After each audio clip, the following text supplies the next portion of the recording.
Pensée de la nuit.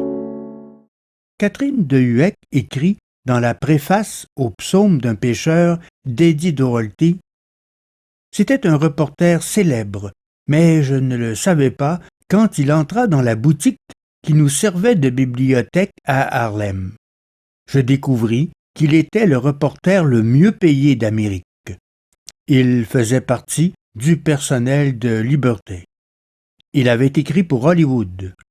Il avait été correspondant de guerre en Angleterre et plus tard, il avait écrit pour le Chicago Sun. J'appris également qu'il connaissait tous les gens d'importance et beaucoup d'autres apparemment sans importance, mais qui, à la vérité, en avaient beaucoup. Oui, c'était un homme très intéressant.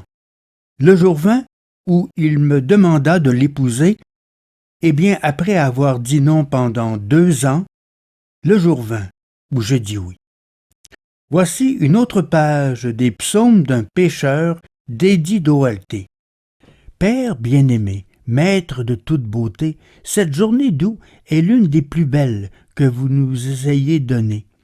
Il fait une chaleur torride, mais il y a une brise légère, et des nuages dans la coquille d'huître du ciel qui présagent des averses rafraîchissantes.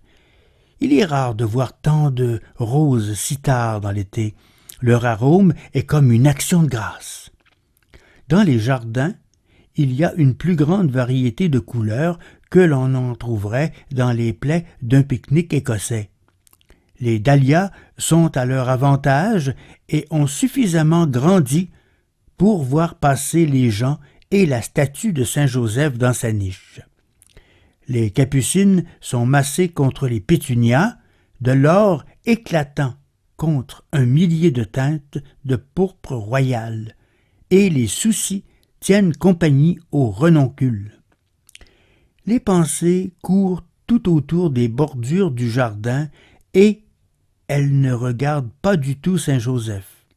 Elles sont trop occupées à attirer l'attention de tous. Elles sont trop occupées à se faire des grimaces. Quelqu'un tond la pelouse avec une tondeuse mécanique.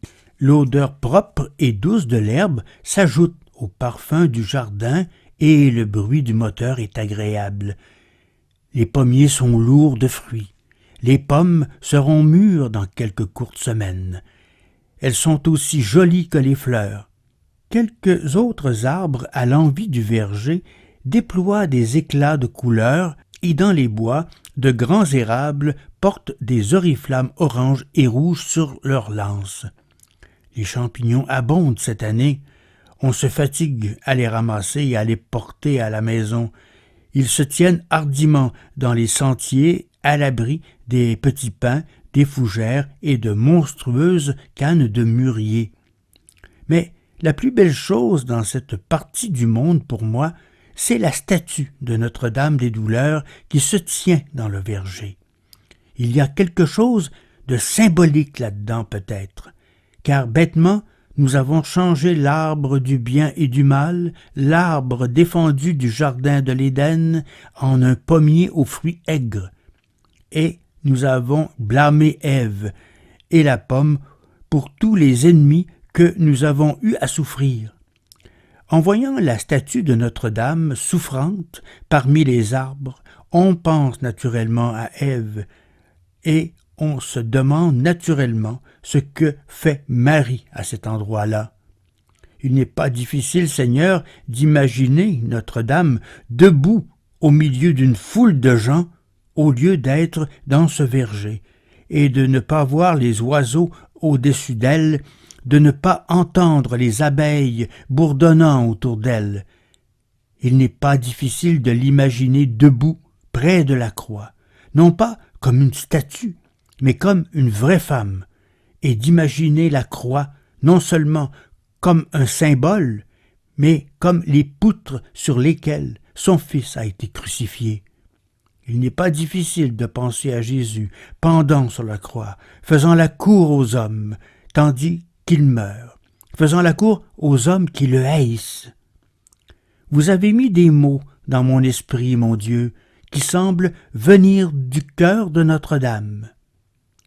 Je vois 3 rivières arrosant le jardin du monde, irriguant un sol aride, le faisant fleurir et porter des fruits, l'embellissant, le sanctifiant. Mais où est le quatrième fleuve? Une lance romaine est enfoncée dans le côté de son fils, et le quatrième fleuve se déverse sur le monde qui attend. 4 fleuves, dit Notre-Dame, 4 fleuves coulant de l'Éden, portant les plus grands trésors de Dieu Tout-Puissant.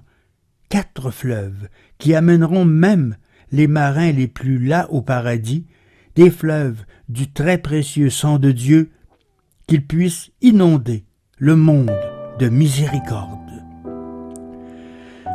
Vous avez entendu ce soir un autre texte d'Eddie Doherty tiré de son livre « Psaume d'un pécheur ». Choix des textes, lecteur, montage et réalisation, Carole Gagnon. C'était une production de Hameau Découvert à Québec.